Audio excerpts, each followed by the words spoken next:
Good morning, everybody. So today's video, I'm going to give you 10 designer fragrances that smell so damn good. Oh my God, I feel so dirty by saying that. Oh my God, here I am trying to get my influencer thing going on. When I do videos or thumbnails such as this, and trust me, I know I'm setting myself up for ridicule. I'm aware of that. But when I do videos like this, it's only to get a few extra clicks my way. The algorithms can be a real bitch at times. And I'm also looking to get an extra $5 of AdSense. There's not a lot of money in this. I don't make a lot of money like some of the other channels, and I'm okay. With this list here though, these are pretty much all fall, including winter fragrances. It's the last official day of summertime, so you might see this a little bit later in the year, and it's a warm one. So I gotta be like this with the door open. First one, this one does get a little bit more mention. A lot of these don't, but this one's gonna be a little bit more popular as it came out, I think last year or the year before. Givenchy Gentleman's Society Parfum. This stuff here is just, it's so, like, honestly, this is an amazing smelling fragrance. It's very gently because it has a lot of orris or iris or heliotrope, because there is this powdery but fresh, clean aspect. Yeah, I find that whenever a fragrance has like heliotrope or iris or orris, it's not like a rugged, manly type of fragrance. Now, we do have some of those types of fragrances in this list, but this is just for your manners maketh man kind of guy. So this fragrance has vetiver. So the vetiver is very prominent. There is going to be this roasted black coffee bean. There is going to be French narcissus, including Madagascar vanilla, a little bit of nutmeg with sandalwood and Himalayan cedar. For the most part, it's just vetiver, vanilla, orris with some coffee and some vanilla. Classy, but at the same time, it's sexy. Again, manners maketh man kind of guy. This is sense of fashion all the way to a black tie gala, like tuxedo-esque event.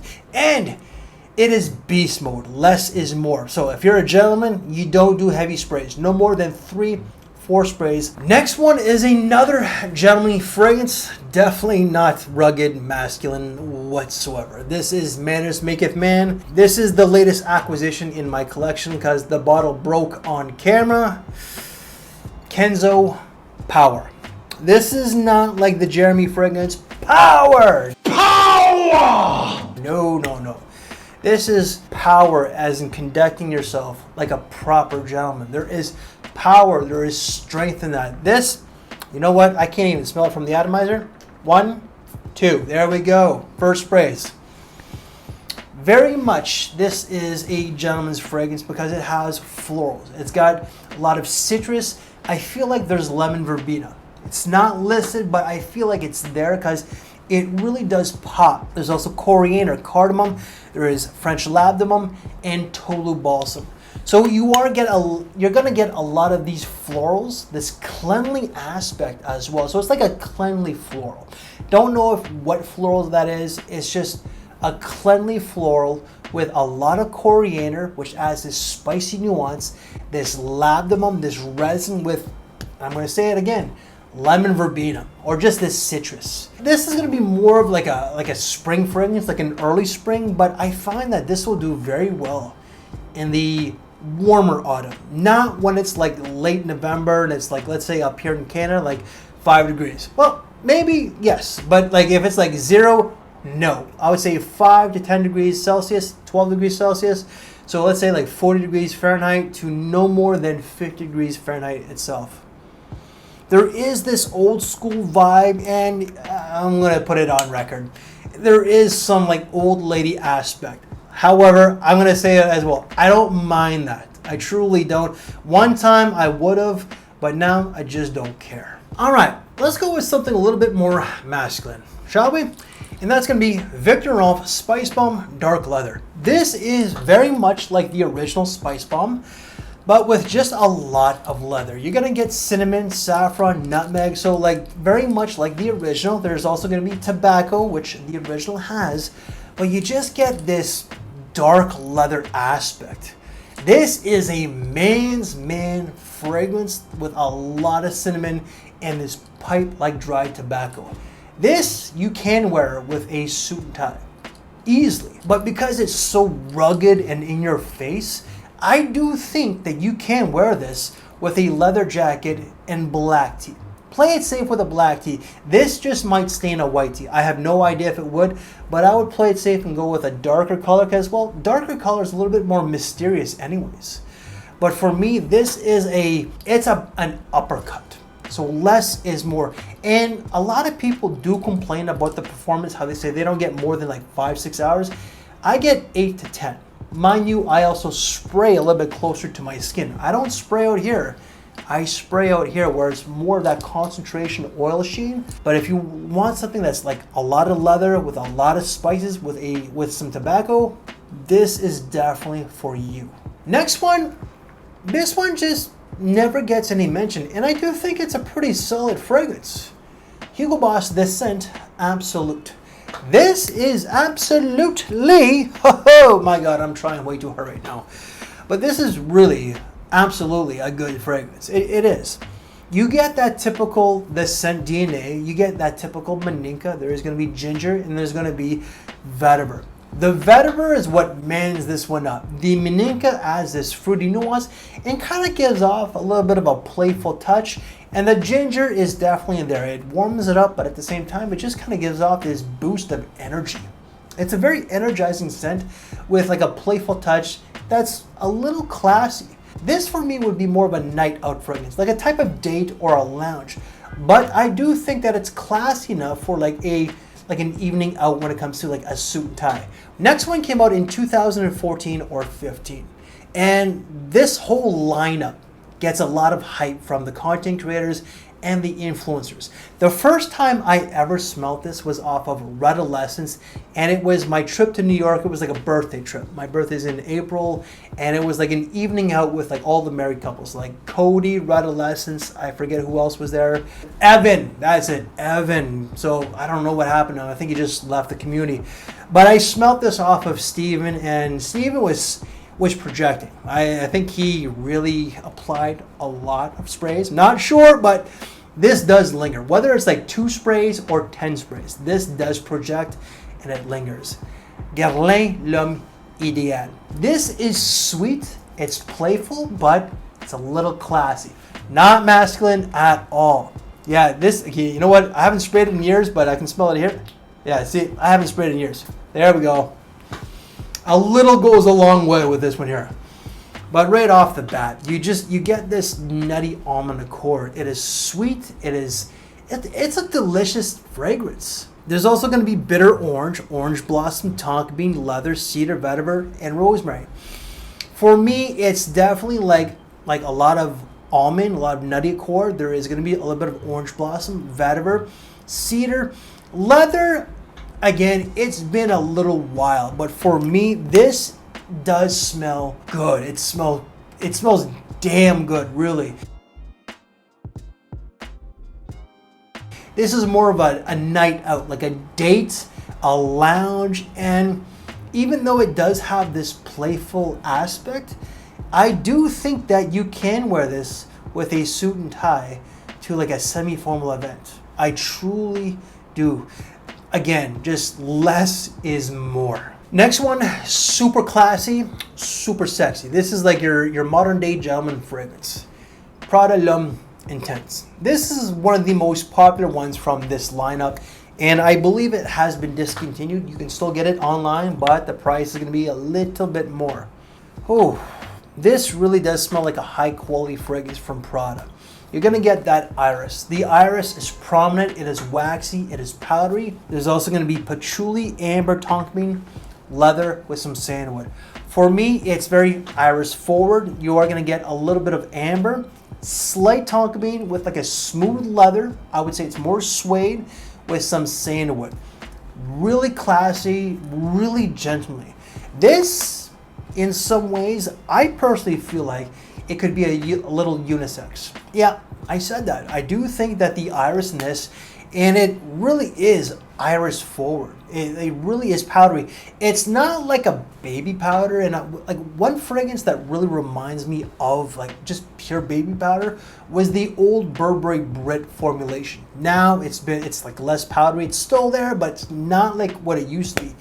This is a little bit kind of like in between like Burberry Brit, the old formulation, and the new formulation. So if you can get a decant, do so. This is not a safe blind buy, especially if you don't like overly powdery fragrances. But my goodness, just super sexy, but super classy and so damn good. Next fragrance, let's go with an uber masculine fragrance, because this list has been dominated by gently fragrances. But this one here most certainly is a man's man scent. Kenzo Jungle. Now, I gotta state this. Very recently, I saw that this has been repackaged. So the bottle is not gonna exactly look like this. If I could find a new bottle, I will attach a photo. But I believe that the scent is still pretty much the same. This is a man's man scent. It's very woody forward with a lot of spices. There is this dry-like aspect to it, but it's got a lot of cardamom, cinnamon, and nutmeg. There is pepper, mate, loads of guaiac wood, cedar, a little bit of benzoin, and there's going to be some short-lived like lime and bergamot or lemon in the opening, but for the most part, just very warm, spicy with, I would say, a lot of guaiac wood, and there is this dry-like feel to it. Kind of like, okay, so it's jungle. When I think of jungle, I'm thinking of like high heat but humid. The tail itself, this itself, is a zebra tail. Zebras are not in the jungle. So I kind of associate this with the smell of like the savannah. It kind of has that dry like desert savannah feel. Never been to the savannah, but I have been to a desert, and it does give off this dry, spicy, fresh at the same time spicy vibe with a lot of woods. This is just like leather jacket, white tee. This can definitely be worn with a white tee all the way to a suit and tie. Next one, I'm going to say it could be a unisex fragrance, even though it's marketed as a men's fragrance, but to me, it's kind of unisex. And if you don't agree with me, please be kind to me, because this stuff is just subjective. Givenchy P or Pat. The reason why that I say that this is kind of unisex is because this is kind of sweet. It's also kind of like this because there's a very prominent almond or nut accord. There's also a lot of vanilla, which adds this sweetness. There's going to be anise, tarragon, basil, a little bit of geranium, tonka bean, benzoin, and cedar. So it's nutty, it's vanillic, it's ambery with a little bit of herbs to it, and I would say slight woods. Sweet, sexy, but classy, and again, a little unisex. This is a timeless classic, and this, this is going to be the oldest one in this list. I believe it came out either in 96 or 98, and this also kind of reminds me of my dad because I also remember my dad owning this back in the day. This would be a great date fragrance. The only downfall though is that if you're wearing this on a date, I would wait a little bit. So I would wait to maybe date 4 or 5 to pull out this beauty because of this is such like a bestseller, like top 10, top 15, you risk kind of smelling like previous guys out there that she may dated. So wait a bit, but definitely sexy and classy. If you wear this, you're guaranteed to get a few compliments. I gotta come clean, guys. I kind of goofed. I did state that these are all gently, which they are, but I did state that we only had 2 very masculine fragrances. I gotta correct myself. The last 2 are actually quite masculine. Totally forgot about them. But that's gonna be Pasha de Cartier Parfum. This is very masculine. It's mature, but masculine and classy. This is not for a young buck out there unless that young guy has this bad boy aura. Oh, this is like boozy, it is woody, it is ambery. There is a lot of sandalwood with balsam fir as the wood. So you're gonna get some ambery resinous benzoin, some liqueur or like a boozy accord with patchouli, labdanum, and a slight tonka bean. For the most part, just woody, ambery with patchouli and a nice boozy accord. Just bad boy, but it's got this gently vibe to it. This is a super versatile fragrance. I think that you can wear this with a white tee because the juice itself, it's not overly dark, but all the way to a tuxedo. And last but not least, this one never gets any mention. It's a hidden gem, in my opinion. It's not going to break the bank. It's going to cost you about $70 to $80 Canadian. I got this for about $60, maybe about a year and a half ago. Roberto Cavalli, Paradise Found. This is super musky with woods and amber. You know what? Let's spray it in the air. Oh, that's a lot, and it's hot outside. Oh yeah. And it's also quite airy. So musky is going to be some patchouli, pimento seeds. Pimento seeds are, they are front and center. There is clary sage with a little bit of cashmere and ambergris with green notes. It is slightly green in the air, but it's very musky with like this airiness. That airiness in the muskiness, like the musk itself is a different note, but I feel like pimento seeds, it can add this musky, but this very airiness and like a spicy aspect as well. Like this is rugged, it is mature, but most certainly classy. This can most certainly be worn with a suit and tie, including a tuxedo. And guys, that is 10 fragrances that smell so damn good. Once again, I apologize. You know, I'm getting my influencer on. I'm trying to be, but I do feel dirty when I do videos like this. I'm like, I'm kind of like lowering myself because that is not who I am. But again, it's just to get a few extra eyeballs my way and an extra $5 of AdSense. So not a lot of money in this. There really truly isn't. I enjoy doing this because it's just, you know, it passes the time, and I do enjoy fragrances, and I enjoy making content, even though it's not like top notch like Chad's Secrets or like Cubano or like Bowtie Fragrance Guy. Those other guys out there. But guys, if you like this list, if you like the video, please drop me one of these. It does show YouTube and the algorithms that you like this type of content. Any other reviews that I've done on these fragrances, minus this will be done. They will all be in the description box below. But if you want to see, you know what? If you want to see a bad boy and a gently video, check out right here. Thank you for my time. Take care. And I will see you later. Thanks for watching, everybody.